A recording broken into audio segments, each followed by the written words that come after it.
When the trains rolled across the American heartland in the spring of 1943, some of the men inside still believed Germany could win the war. They were soldiers of the Afrika Korps and Wehrmacht infantrymen captured at El Alamein, Tunisia and Sicily, now packed onto Pullman cars for a journey none of them had expected. The windows revealed a landscape unlike anything they had seen. Endless rows of corn and wheat, farmhouses with electric lights and telephones, tractors tilling fields the size of their home villages. These captured Germans had been told by Nazi propagandists that Americans were weak, decadent, and divided. Yet, as they traveled from the ports of Virginia and New York to camps in rural Texas, Alabama, Michigan, and Arizona, they tasted their first American meal: meat, eggs, tomatoes, fresh vegetables, milk, and real coffee, foods they had not eaten in years. At camp commissaries, they could use their 80-cent daily pay to buy cigarettes, beer, and even ice cream. One young prisoner later remembered standing in front of the camp shop at Fort Lewis, debating whether to buy a bottle of Coca-Cola or ice cream. In Germany, both had been unattainable luxuries, so he chose both. Outside the train windows, the prisoners also glimpsed something jarring. At one depot in Texas, black American soldiers were denied access to the whites-only dining hall, while German POWs sat with white guards at tables, eating, smoking, and laughing. In Mississippi and South Carolina, segregated latrines and post exchanges reserved for white soldiers and German prisoners excluded black servicemen. A Tuskegee airman recalled being unable to enter the white side of a base cafeteria while German prisoners could. To these captured Germans, the contradictions were disorienting. They had been indoctrinated in a hierarchy that placed them above inferior races. Now they were treated courteously in a society that denied basic rights to its own citizens of color. The shock of seeing Jim Crow segregation and American abundance side by side planted seeds of doubt about Nazi racial myths.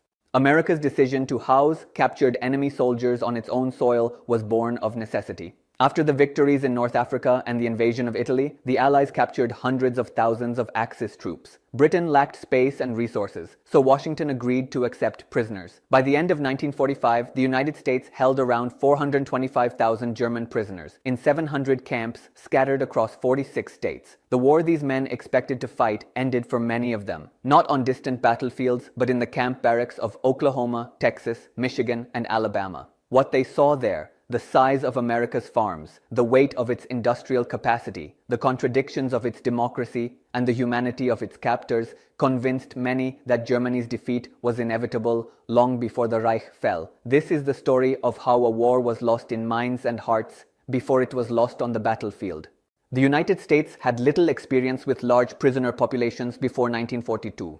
During World War I, only a few thousand German sailors were interned in 3 camps. They built furniture and worked on local roads. America's entry into World War II, however, brought a deluge. After North Africa's Afrika Korps surrendered in 1943, more than 150,000 German soldiers were captured. The D-Day invasion and subsequent campaigns swelled that number. Liberty ships returning empty across the Atlantic carried up to 30,000 prisoners per month. By war's end, as many as 60,000 POWs a month were arriving, and the United States housed 372,000 Germans, 53,000 Italians, and 5,000 Japanese. Britain requested help with housing prisoners. The War Department reluctantly agreed, worried about the logistical strain and public fear of enemy aliens.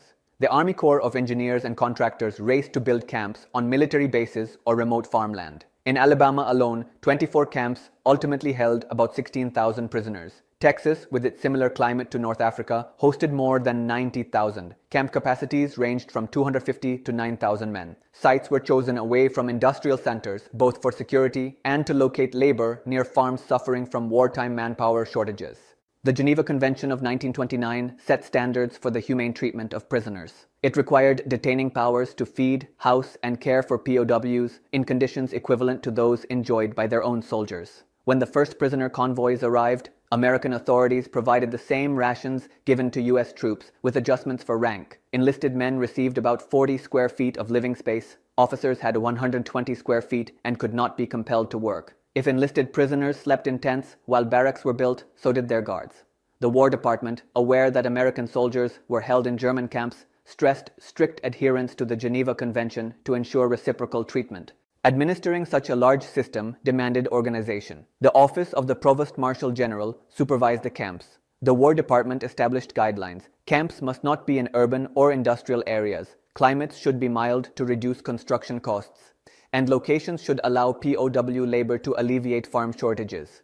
The OPMG divided prisoners by branch, rank, and ideology, separating officers from enlisted men and isolating hardcore Nazis. Swiss and International Red Cross inspectors visited regularly. Their reports were forwarded to German authorities, so camp commanders were anxious to comply. Early on, there were shortages of qualified guards and administrators. Many guards could not speak German. This allowed German officers and non-commissioned officers to maintain discipline among their men, recreating a semblance of military life. Shipping prisoners across an ocean seemed risky, but the reasons were practical. Britain lacked space and resources for tens of thousands of POWs. Keeping prisoners in North Africa or Europe would strain supply lines and risk escape or attack. In America, the prisoners were far from active battlefields, reducing the chance of their return to German lines. Equally important was labor. With millions of American men overseas, labor shortages threatened agriculture and industry. Even with women and teenagers stepping into factories and fields, farms needed hands to plant and harvest crops, and mills needed workers to can food for the troops. Under the Geneva Convention, POWs could be employed on non-military tasks if they were paid and not put in danger. As early as 1943, government officials estimated that prisoner labor cost 50 to 75% less than civilian labor. By February 1945, rural politicians were still asking for 100,000 more prisoners to work their farms. The War Department thus saw prisoner labor as both an economic asset and a diplomatic tool. Paying prisoners wages comparable to American privates, as mandated by Geneva, meant a portion could be deducted to fund camp operation, while the rest was credited to individuals. In 1944 alone, prisoner wages generated $22 million, and savings from using POW labor were estimated at $80 million. The hope was that good treatment and payment would encourage Germany to reciprocate with American POWs, and perhaps undermine the morale of German soldiers still fighting. German soldiers often feared capture, believing Allied propaganda would treat them brutally. They expected beatings, starvation, or even execution. Instead, the first taste of America was often a large meal aboard the troop ship, hearty portions of meat and vegetables, fresh bread, butter, and jam. Upon arrival, they were processed, deloused, issued clean clothing, and taken by train to inland camps. The comfort of Pullman cars with plush seats and heating impressed them. On their journey, they saw an undamaged, prosperous country whose factories, fields, and towns hummed with activity. Many realized at that moment that Germany could never match America's industrial capacity. At the camps, guards often greeted the prisoners in formal military style. The compounds, surrounded by barbed wire and watchtowers, resembled training bases more than prisons. For enlisted men, wooden barracks offered bunks, stoves, and bathrooms. Officers sometimes lived in bungalows with gardens. On arrival, they were briefed on rules, handed paybooks, and told that the Geneva Convention would be honored. Many prisoners wrote home that they had been placed in a golden cage, a phrase one German used in Alabama to describe the comfortable life that contrasted with the deprivation his family faced at home. Prisoners soon discovered they would not starve. The Geneva Convention required the same rations as those issued to American soldiers. Meals typically included meat, potatoes, vegetables, bread, and coffee with fruit or dessert. On holidays such as Thanksgiving and Christmas, special meals were served. Senior officers even received wine. In some camps, particularly in Texas, prisoners saw food they had not tasted in years: meat, eggs, tomatoes, green vegetables, milk, and real coffee. Camp commissaries sold cigarettes, chocolate, beer, and sometimes wine for scrip earned from wages. One POW gained 57 pounds in 2 years. Another said that after 2 years, his weight had increased from 128 to 185 pounds. With rations so generous, prisoners initially burned leftovers because they feared being accused of hoarding. Calorie intake far exceeded what German soldiers or civilians at home received. Enlisted POWs consumed 3,000 to 3,200 calories per day, compared with about 800 calories for German soldiers on the Eastern Front and roughly 2,000 calories for civilians back in Germany. According to the Indiana military site, summarizing official policy, Americans adhered so scrupulously to the Geneva Convention that many U.S. citizens thought prisoners were coddled. The article noted that German POWs enjoyed room and board better than the German army. At one Texas camp, local residents resentfully called the comfortable barracks the Fritz Ritz. Yet these rations were deliberately generous. American officials hoped Germany would reciprocate for U.S. POWs and believed showing humanity was a strategic advantage. Under the Geneva Convention, POWs could not be forced to work in dangerous or military production. Officers could not be compelled to work. Enlisted men, however, were employed in agriculture and industry. They picked cotton and peanuts, cut timber, worked in canneries and mills, and repaired roads. A typical day in California's fruit orchards began at 5:30 a.m. with reveille, work at 7:30 a.m., lunch at noon, and quitting time at 4:30 p.m. Evenings were free for classes, films, or concerts. The minimum pay was 80 cents per day, equivalent to the pay of an American private. Prisoners in Texas's Camp Brady used canteen coupons to buy beer or wine. At Fort Lewis, Gunter Grave recalled spending his earnings on ice cream and Coca-Cola. Officers received a salary based on rank. Generals held in Mississippi were housed in bungalows with gardens and wine on the table. Wages served multiple purposes. They allowed prisoners to purchase luxury items in camp, boosting morale. They funded camp operations and saved the government money. And they provided earnings that prisoners could take home after the war, injecting cash into the battered German economy. Guards sometimes accepted bribes in cigarettes or scrip for minor favors. The ability to earn and spend money, to watch a movie or buy an ice cream, made prison life feel surreal to men accustomed to ration books and blackouts. Nobody could become bored, remembered Alex Funke, the military chaplain at Camp Algona. Americans provided prisoners with writing materials, art supplies, woodworking tools, musical instruments, and access to libraries. Each major camp published its own newspaper with essays, fiction, puzzles, soccer scores, and classified advertisements. Some newspapers promoted Nazi ideology, others criticized it. Camp newspapers served as both creative outlet and barometer of prisoner sentiment. In Texas, the War Department encouraged German-language newspapers because they let prisoners experience freedom of speech while allowing American officers to monitor morale. Recreation was plentiful.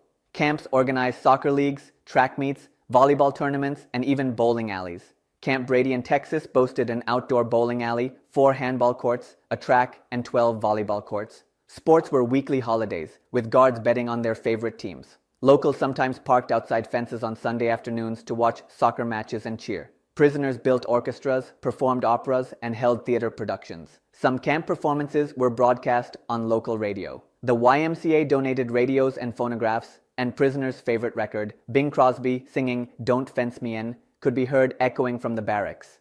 In Alabama's Camp Opelika, a professional musician from the Hanover Conservatory led a prisoner orchestra and taught music. Education extended beyond hobbies. Camp colleges offered courses in history, mathematics, science, carpentry, foreign languages, medicine, law, engineering, and architecture. At Camp Opelika, 1,400 of the 3,000 prisoners enrolled in classes. Fort Russell in Texas offered 12 courses and issued mimeographed diplomas. Some prisoners returned to Germany with transcripts accepted for credit by German universities. The War Department arranged extension courses with the University of Michigan and University of Wisconsin. Educated prisoners taught others. Among them was Walter Hallstein, later a cabinet minister in West Germany. Through these programs, many POWs learned English, Redband German literature, Exiliteratur, and studied American history and political systems. One prisoner wrote that had they read such books earlier, their understanding of politics might have been different. The American South, into which most camps were placed, was governed by Jim Crow laws. Segregation permeated everyday life and the military. Black soldiers were relegated to labor units and segregated facilities. Black nurses served only in all-black units or at German POW camps. In the spring of 1944, Corporal Rupert Trimmingham, a black soldier, wrote to Yank magazine after a lunchroom in the Deep South, forced him and 8 other black soldiers to eat in the kitchen, while 24 German POWs sat at tables with their white guards, served and smoking. He asked, "Are these men sworn enemies of this country? Are we not American soldiers?" A black soldier in Texas reported that camp latrines were segregated, with one section for Negro soldiers and another for German prisoners and white soldiers. At Camp Gordon Johnston, black servicemen were assigned to dispose of human waste from all latrines, including those used by POWs. German prisoners could visit restaurants and post exchanges that black Americans could not. John Hope Franklin, the historian and civil rights activist, remembered riding a segregated train packed with black soldiers. In another compartment, German POWs and white guards sat comfortably, laughing. Black nurses experienced similar indignities. During World War II, only 300 black nurses were admitted to the U.S. Army Nurse Corps, compared with 40,000 white nurses. They were overwhelmingly assigned to German POW camps. Many had joined to treat wounded American soldiers. Instead, they tended enemy soldiers, often healthy men, while being excluded from officers' meetings and social events. At Camp Papago Park in Arizona, a German POW openly told a black nurse he hated black people. When the commanding officer failed to punish him, she wrote to the National Association of Colored Graduate Nurses, calling the situation tragic. Black nurses were troubled by the assignment. Caring for Nazis, they wrote, felt like a betrayal. German POWs noticed these contradictions. Matthias Reis, a historian of POWs, records that many prisoners were surprised by American segregation.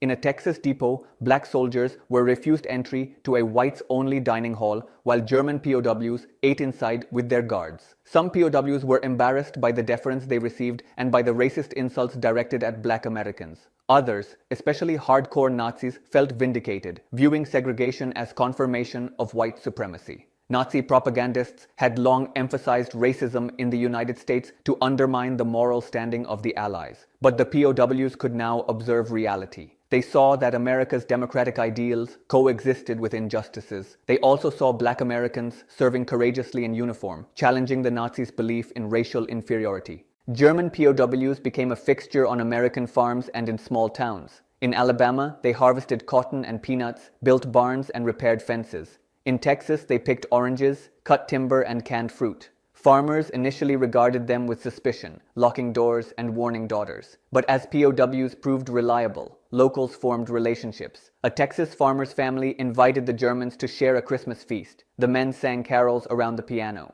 In Alabama, friendships led some local families to send food and clothing to Germany after the war. These interactions humanized the enemy and exposed prisoners to ordinary Americans' kindness. The social distance between guard and prisoner often narrowed. Prisoners were allowed to attend local church services under guard. Guards bet on camp soccer games. Some camps held dances and social receptions where prisoners met American women. A few Germans married American women after the war. At Camp Brady, 12,000 letters and parcels arrived in a single week. Mail was uncensored and packages often contained cigarettes or chocolate. Radios and libraries kept prisoners connected to the world. These comforts created an environment far removed from frontline hardship. While most prisoners adapted to camp life, tensions simmered. The United States relied on German officers and NCOs to maintain order. This allowed hardcore Nazis, particularly Afrika Korps veterans captured early, to form secret cells. They enforced ideological conformity through intimidation and violence. Secret kangaroo courts tried and punished those accused of disloyalty. Some prisoners were beaten or killed in what came to be called the Holy Ghost murders. The US military executed 14 Germans after the war for murdering fellow prisoners. 8 others served prison terms. In total, dozens of murders may have occurred. To protect anti-Nazis, American authorities created separate camps such as Camp Rustin and moved committed Nazis to isolated facilities in Oklahoma. Escape attempts were rare. Fewer than 1% of German POWs in America tried to escape, half the rate of Italian prisoners and lower than that of civilian prison populations. Most escapes were motivated by boredom rather than hope of reaching Germany.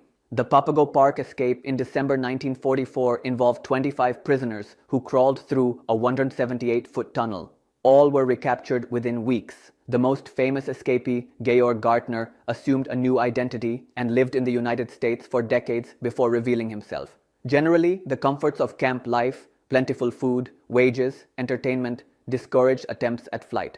Prisoners also knew that being caught could mean being sent to the Soviet Union after the war. The juxtaposition of enemy soldiers dining freely while American soldiers of color faced discrimination caused outrage among black troops.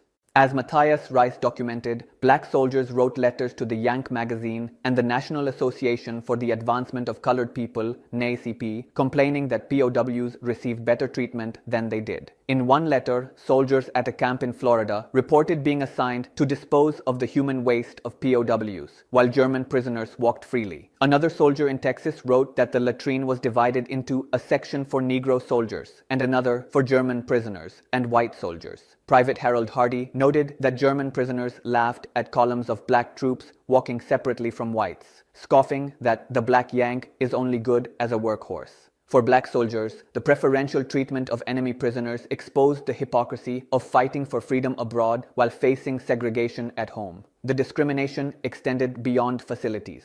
In Louisiana, black soldiers were barred from train cars reserved for whites, while German prisoners were allowed to ride there. At least 2 camps in Mississippi provided white latrines and water fountains for POWs, while black soldiers were relegated to other facilities. Such indignities underscored the struggle for civil rights that would gain momentum after the war. Black nurses experienced similar indignities. The History.com article on black nurses reveals that by 1944, only 300 black women served in the Army Nurse Corps, compared with 40,000 white nurses. Military authorities assigned many of these black nurses to German POW camps. They lived in segregated barracks, ate in separate mess halls, and were excluded from officers' social events. To them, caring for enemy soldiers felt insulting. They had volunteered to nurse Americans, not Nazis. Some prisoners exhibited overt racism. At Camp Papago Park, a Nazi prisoner told a black nurse he hated black people. The camp commander did nothing, prompting the nurse to file a formal complaint. Black nurses perceived their assignments as punishment and wrote that the tasks made them bitter. While Nazi ideology promoted racial hierarchy, many German prisoners were shocked by American segregation. At a train station in Texas, they saw black soldiers denied entry to a dining hall while they themselves were treated as guests. Some prisoners wrote to families describing the contradiction between America's fight against fascism and its treatment of black citizens. Others internalized these experiences, later recounting how seeing discrimination undermined their belief in the moral superiority of the United States. Yet the overall experience of humane treatment, abundant food, and respect from guards contrasted so sharply with Nazi propaganda that most POWs concluded that the Nazi regime had lied about the Allies. The cognitive dissonance, encountering both racial injustice and democratic freedoms, sparked deeper reflection. One of the most powerful shocks to German prisoners was America's sheer abundance. Many had grown up in Germany's rural villages or war-ravaged cities. They knew ration cards, shortages, and bomb damage. In America, they saw electricity in every farmhouse, tractors plowing vast fields, telephones, refrigerators, and motor cars. Farmers with German surnames owned more land than aristocrats back home. In letters home, POWs wrote about the modern equipment and the scale of harvests, the giant wheat elevators and dairy barns. They realized how far behind Germany's agrarian sector had fallen and recognized that the Allies' industrial base was immense. POWs consumed 3,200 calories per day, and many gained weight. They were paid 80 cents per day for their labor and could spend it on cigarettes, tobacco, chocolate, and beer. Through magazines and newspapers, they learned about U.S. manufacturing, 2 million trucks, 86,000 tanks, 193,000 artillery pieces, and 297,000 aircraft produced during the war. The scale dwarfed anything Germany could muster. Many realized that Germany could not hope to compete against such production. As Allied forces liberated concentration camps in 1945, American authorities screened newsreels of the atrocities for POWs. The images of emaciated prisoners and piles of corpses shocked many. Prisoners nicknamed the films Knochenfilme, films of bones. Some refused to believe them, but many accepted the evidence. After a film was shown at Camp Butner, 1,000 prisoners burned their German uniforms. In other camps, prisoners called for Germany to surrender. The combination of newsreels, newspapers, and discussions with guards eroded the myth of a just war. As one chaplain recalled, the war's events and the experience of captivity, not formal re-education, convinced prisoners to reject Nazism. The Special Projects Division created a formal program to re-educate cooperative prisoners. At Fort Kearny in Rhode Island, 85 German writers, artists, and professors lived with relative freedom and produced Der Ruf, the Call. They renounced their military ranks, wore khaki instead of uniforms, and were addressed by civilian titles. The camp lacked guard towers. Prisoners often took the ferry to Newport and visited the beaches. They prepared reading lists and wrote articles explaining American institutions, democracy, and freedom of speech. The program isolated hardcore Nazis, sending them to Alva, Oklahoma, and other camps, while inviting anti-Nazis to Fort Kearny.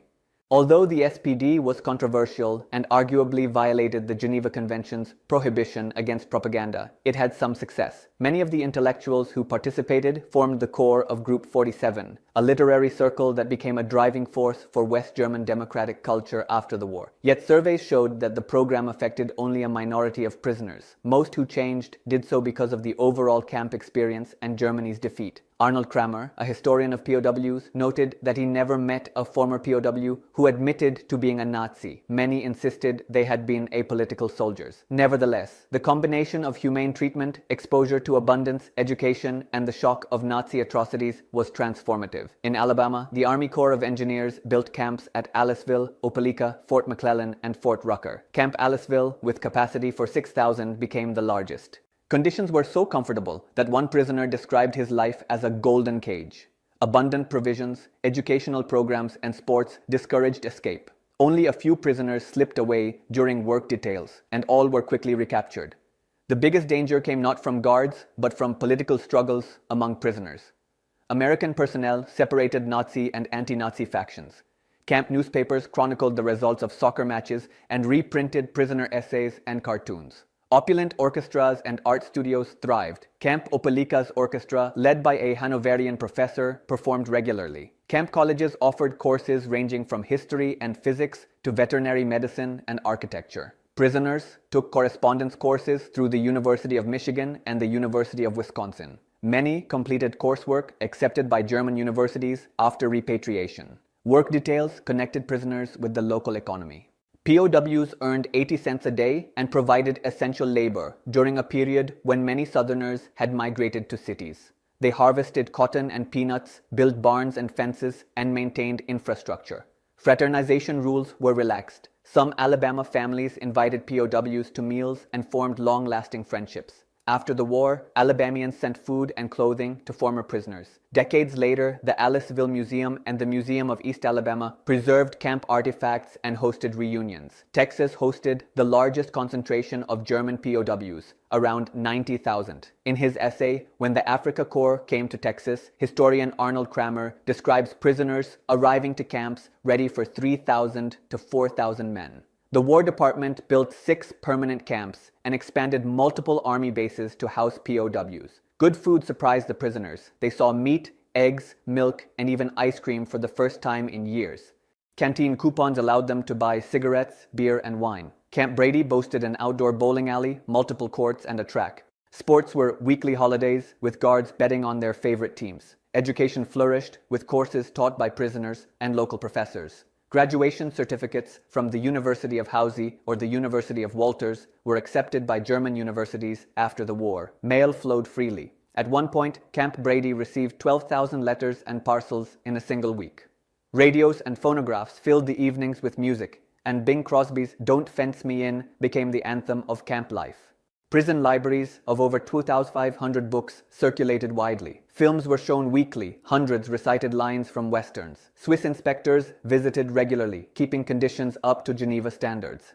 Commanders varied. Some were lax, letting prisoners wear civilian clothing and post Nazi signs. Others enforced discipline, court-martialing prisoners for misconduct. Local communities initially feared the camps, but later welcomed the economic benefits and protested when camps closed, fearing a loss of farm labor. The German soldiers who entered American camps brought with them the mythology of Nazi propaganda, the belief that America was decadent, racially degenerate, and weak, that Germany's racial purity and fighting spirit would triumph. Their first days in America eroded those beliefs. Alex Funke, the chaplain at Camp Algona, wrote that he and his fellow prisoners were positively impressed by the United States and won over to friendly relations. Another prisoner said that after 3 years of captivity, he weighed more and felt healthier than at any time during the war. The weight gain and the ability to buy Coca-Cola and ice cream at Fort Lewis made Günter Greve realize how lucky he was to be captured by Americans and not the Soviets. Many prisoners contrasted the abundant meals and warm barracks with the cold water flats and bombed cities their families endured. America's industrial scale also shattered the myth of German invincibility. The War Production Board set production goals of 60,000 aircraft in 1942 and 125,000 in 1943. By war's end, the United States had produced almost 300,000 aircraft, 86,000 tanks, 193,000 artillery pieces, and 2 million trucks. Shipyards launched more vessels in 1941 than Japan built during the entire war. And in 1944, American factories built more planes than Japan produced from 1939 to 1945. Many prisoners, reading American newspapers and seeing the endless trains of goods, concluded that Germany could never match this output. Seeing tractors on every farm and electricity in every barn underscored the disparity. American camp authorities allowed prisoners to subscribe to newspapers and banned German censorship. They read the Neue Deutsche Volkszeitung, New York Times, and local papers. Prisoners listened to radio broadcasts and watched Hollywood films that glamorized American life. They saw newsreels of Roosevelt and congressional debates, learning about free elections, separation of powers, and a free press. Camp newspapers published letters from prisoners questioning Nazi ideology and exploring democratic principles. At Fort Kearny, their roof explicitly promoted democracy and criticized nationalism. Anti-Nazis debated pro-Nazis in articles and at lectures. The SPD's classes on American history and politics exposed prisoners to concepts like free speech, civil rights, and the rule of law. Not all prisoners embraced these lessons. Many hardcore Nazis remained loyal and enforced discipline, holding secret courts and intimidating moderates. Some celebrated Hitler's birthday even after the Americans banned such events. They often dismissed American propaganda as lies and expected Germany to achieve victory until late 1944. But as news of German defeats reached the camps, and as prisoners witnessed the unimaginable scale of American production and the horrors of the Holocaust, the confidence of the ideologues faded. The anti-Nazis, in contrast, became emboldened. In one camp, more than 1,000 prisoners burned their uniforms after seeing concentration camp films. In another, after attending SPD classes on democracy, prisoners returned to Germany determined to build a different future. The combination of good food, regular work, education, and leisure improved prisoners' physical and mental health. Many gained weight and recovered from wounds. For men who had lived under rationing, the abundance was initially overwhelming. Some burned leftover food to avoid suspicion. Over time, they came to trust that meals would remain generous. The lack of fear of hunger or bombardment contributed to a sense of security that contrasted sharply with memories of the Eastern Front or North Africa. Camp newspapers, concerts, and games kept boredom at bay and allowed prisoners to express creativity. Educational courses introduced them to American literature and philosophy. The combination of art, education, and newspapers gradually built a cultural bridge to democratic values. Despite generally good treatment, some prisoners tried to escape. The most dramatic attempt occurred at Camp Papago Park in Arizona. On December 23, 1944, 25 German POWs crawled through a 178-foot tunnel. They planned to float down a nearby river on rafts to reach Mexico and eventually Germany. Unfortunately for them, the riverbed was dry.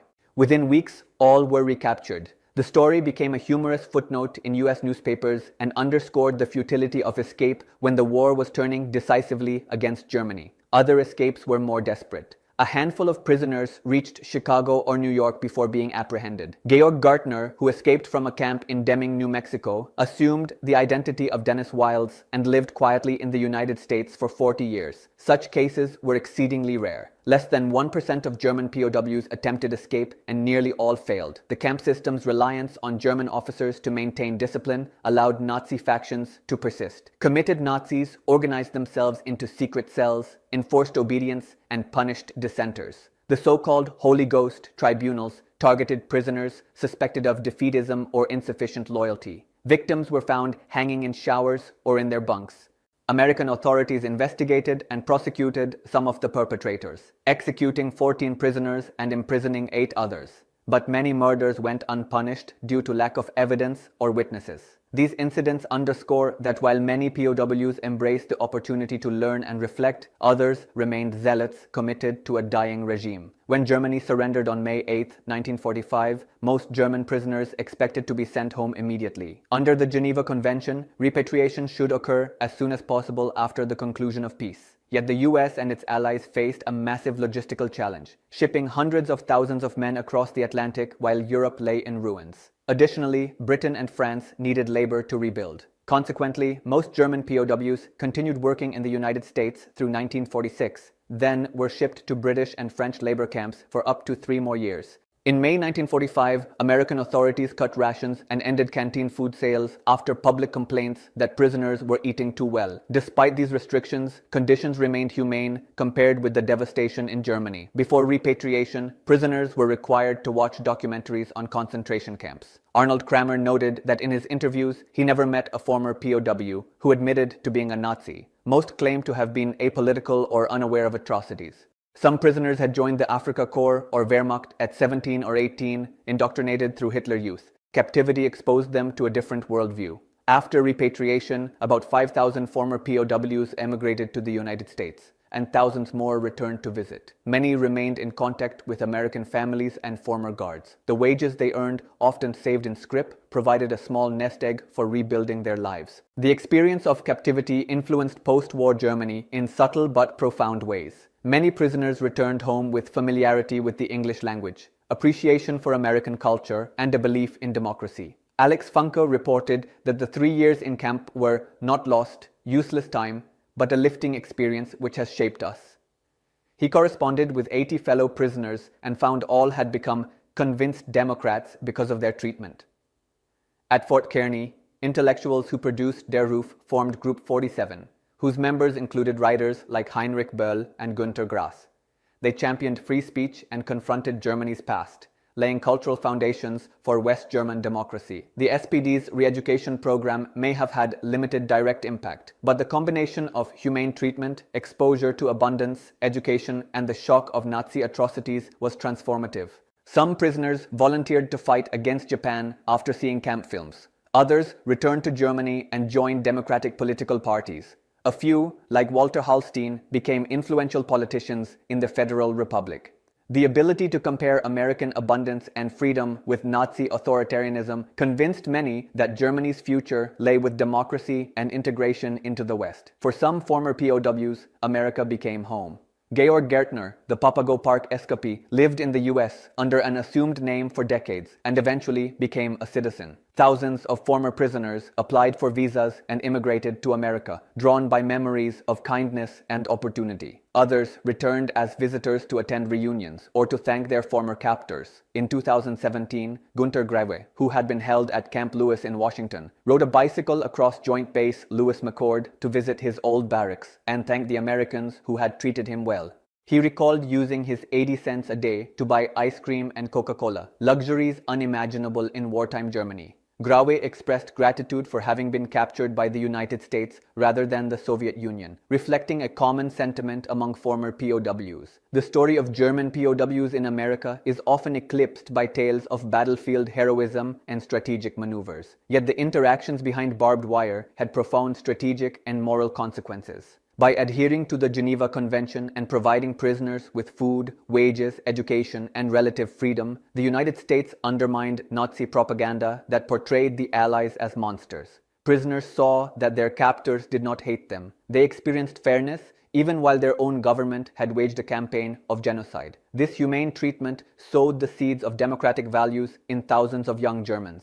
As Alex Funke observed, camp life was a lifting experience that shaped his future. American officials were not altruists. They were pragmatic. They wanted Germany to treat American prisoners well and to extract labor for the war effort. Yet many guards and civilians treated prisoners with kindness that went beyond duty. Farmers shared meals and Christmas carols.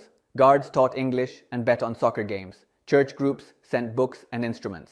Such interactions humanized the enemy, making reconciliation possible after the war. The POW story also exposes America's contradictions. Black soldiers who risked their lives for freedom were denied entry to restaurants where German prisoners ate. Black nurses were assigned to care for Nazi soldiers while being excluded from officers' clubs. German POWs noticed segregation and sometimes used it to belittle black troops. These injustices reveal that while America fought fascism abroad, it tolerated racial discrimination at home.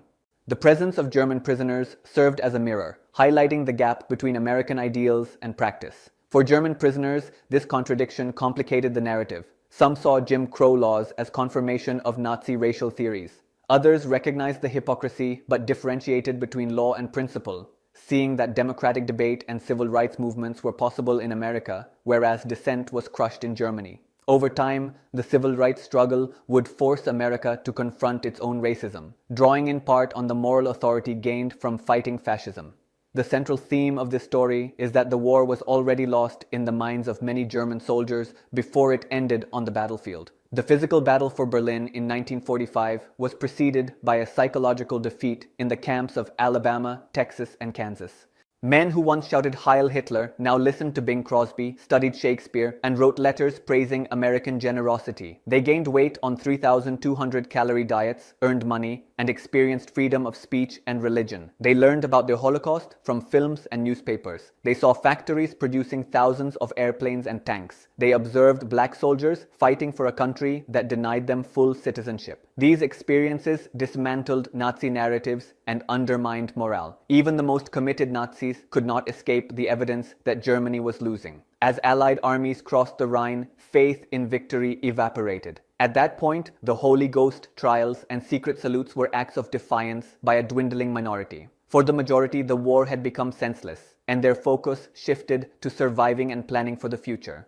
That future, they realized, would involve rebuilding Germany with elements of the democratic ideals they encountered in captivity. After the war, both America and Germany wrestled with the legacy of the POW program. In the United States, some people criticized the generous treatment of German prisoners, arguing that enemy soldiers enjoyed comforts while American families endured rationing. Labor unions complained that prisoner labor undercut wages. Yet others defended the program, pointing out that humane treatment protected American POWs in German hands and advanced U.S. moral standing. For civil rights activists like John Hope Franklin and the black nurses who cared for POWs, the program highlighted the urgency of addressing domestic racism. Their letters and activism contributed to the desegregation of the military in 1948. In Germany, the returning POWs helped shape the Federal Republic's democratic culture. They brought with them English language skills, new perspectives on governance, and an appreciation for American popular culture. The Der Ruf writers and Group 47 members became critical voices in literature and politics. The wages that POWs earned and saved provided resources for rebuilding homes and businesses. Through their experiences, the myth of Aryan superiority and the belief in the invincibility of the Third Reich were irrevocably shattered. War stories often focus on battles, weapons, and strategies.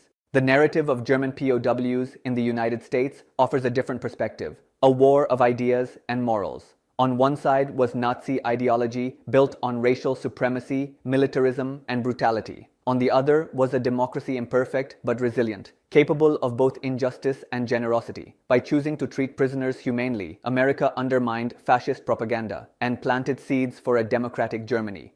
By neglecting its own citizens of color, it highlighted contradictions that would later be confronted in the civil rights movement. For the German soldiers who spent years behind barbed wire, the war ended when they recognized these truths. Many returned home determined to build a better country. Some returned to America to say, "Thank you." Their stories remind us that wars are not only won by firepower, but by endurance, systems, planning, and the power of humane treatment.